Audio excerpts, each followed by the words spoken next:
on, but Penske didn't. And so for Penske, this is a lifelong dream. This is the pole lap then. So into turn one we go. Lift, get the car straight. The rear really slides on him, so well controlled there. Unbelievable stuff. What caught Fuoco out didn't catch Estre out. I was surprised to see that on the pole lap. Now into the next, left and right. Get the rear in check once again. That's usually where the rear goes light. Then you've got Tetra Rouge coming up. Turn 7, get the curb on the inside. Then use everything you've got on the outside and keep it within track limits. Perfectly done there by Estre. I can see now why it was such a strong first sector. Now we hammer down towards the first chicane. Eyes to the left-hand side. Eventually you'll see some blue signs coming up. They're the braking marker boards. Here we go, here they are. 200 meters, 100 meters coming up. Stand on the brake pedal, get the curb on the right-hand side, down into second gear, flick the car left, use all the track on the right-hand side. Track limits don't count for that one because you've got a gravel trap and curb on the right-hand side. Now you've got the second chicane coming up. It's the same but in reverse. Left-hander first, so bring the car to the right-hand side. This time you're looking to the right for those blue boards coming up once again. You've got that car in front of you. That's the LMP2 car that we're going to pick up a tow from later on.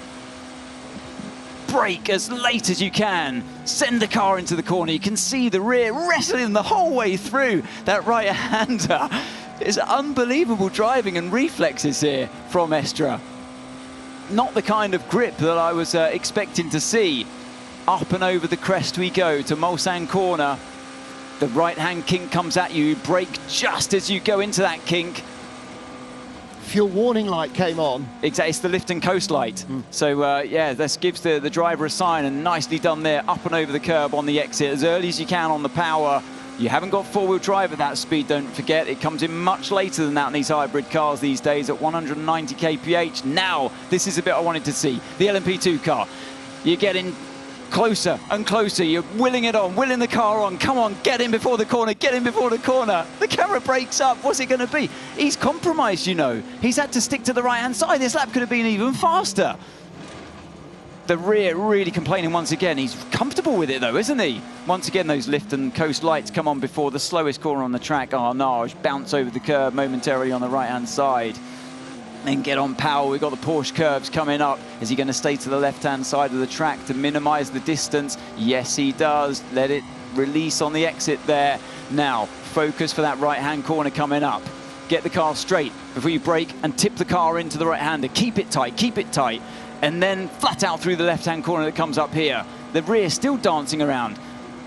I wanted to hear if he was flat there. I think he was, you know, in that second left-hander. This is where it all went wrong for Kobayashi yesterday. Get close to the baguette curbs on the left-hand side and open up karting as much as you can as you come out the Porsche curves.